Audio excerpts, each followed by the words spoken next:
Narito na ang Veritas Editorial, ang paninindigan ng Veritas 846 sa mga napapanahong usapin sa bansa. Pakinggan si Reverend Father Anton C.T. Pascual, ang radyo ng simbahan. Veritas Editorial. Mga kapanalig, may krisis na kinakaharap ang sektor ng pangingisda sa ating bansa. Abay, taon-taon, tinatayang 45 milyong kilong isda ang nawawala sa ating karagatan. Sa pag-aaral ng Oceania, gamit ang datos mismo ng gobyerno, lumalabas na nasa 12% na lang ang ating fish stock. Halos ubos na ang mga isda. Patuloy na bumabagsak ang kabuuang produksyon ng isda. Mula 2.6 milyong metriko tonelada noong 2010, bumagsak na ito sa 1.9 milyon noong 2023. Ipinakita rin ng satellite monitoring na malawakan ng commercial fishing sa mga lugar na nakalaan sa mga tinatawag na municipal fishers. Ayon kay Oceania Vice President Von Hernandez, may kalamidad na nagaganap sa ilalim ng dagat, aniya. Kung siyam sa bawat 10 palayan sa bansa ay walang ani, tiyak na tatawagin natin itong krisis. Ganito rin ang nangyayari sa ating karagatan. Paubos na ang likas yaman sa ating mga dagat, naghihirap pa ang mga mangingisda. Kapanalig ang Pilipinas sa isang kapuluang binubuo ng mahigit 7,000 isla. Pero sa kabila ng yamang dagat na nakapaligid sa atin, bakit nananatiling mahirap ang mga nagbabantay at umaasa dito? Ipinapakita ng mga datos na mahigit 350,000 pamilya ang mangingisda na nabubuhay ngayon sa ilalim ng poverty line. Itinuturing silang mahihirap, pinakamahirap sa ating bansa, ang fisher folks. Libo-libo sa kanila ang food poor o kapos sa kakayahang tugunan kahit ang batayang pangangailangan sa nutrisyon. Kumakalaman sikmura ng mga nagpapakain sa atin. Dito malinaw ang paalaala ng Kawikaan 29:7. Kinikilala ng matuwid ang karapatan ng mahirap. Ngunit ito ay baliwala sa mga taong swapang. Kapanalig kung tunay nating pinahahalagahan ng dignidad ng bawat Pilipino, nararapat lamang na may pamahalaang makatarungan. Isang pamahalaang inuuna ang mahigit na nangangailangan, katulad ng ating mga mangingisda, fisher folks.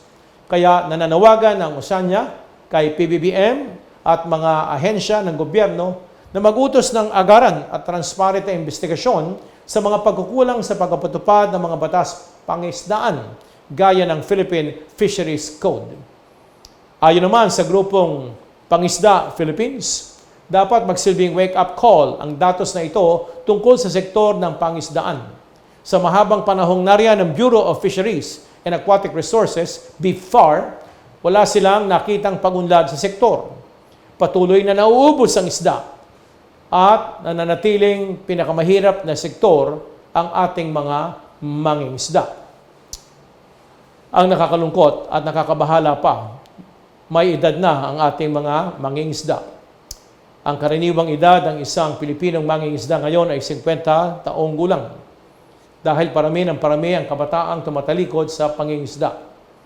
Kung magpapatuloy ito, kapanalig, hindi lamang supply ng pagkain ang mawawala, pati ang pamana ng sustainable na fishing sa ating bansang Pilipinas ay unti-unting mabubura. Sa kabila ng mga umiiral na banta at mga pagtatatag ng fisheries management areas, patuloy na nasasapawan ng karagatan ng maliliit na mangingisda noong 2024. Pinawalang bisa ng Korte Suprema ang 15 kilometrong hangganan ng municipal waters. Binuksan ang mga dagat na ito sa tinatawag nating commercial fishing. Tahasang pinahihina nito ang karapatan ng maliliit na mangingisda sa sariling karagatan. Kung hindi natin kayang ipagtanggol ang pinakamahirap sa lipunan, masasabi ba nating tunay na pinahahalagahan ng ating gobyerno ang dignidad ng lahat? Sa mga Catholic social teaching, malinaw ang panawagan para sa preferential option for the poor, pagkiling, pabor sa mga dukha. Paalaala nga ni Pope St. John XXIII, ang katarungan ay nangangahulugang mas binibigyang pansin ng mga nasa kapangyarihan ang mga mahihina, lalo na ang mga hindi kayang ipagtanggol ang sarili nilang kapakanan, sarili nilang interes. Kaya kapanalig, nasa kamay ng pamahalaan kung tuluyang lulubog at patuloy na lalangoy ang sektor ng pangingisda. May sapat na mga batas ang Pilipinas upang pangalagaan ang ating mga karagatan at ang karapatan ng mangingisda at ang kanilang pamilya.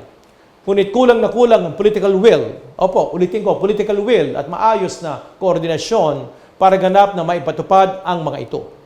Kailangan nating kumilos bago tuluyang malagay sa panganib ang seguridad sa pagkain ng bansa bago lalo pang magdusa ang mga kapatid natin sa fishing sector.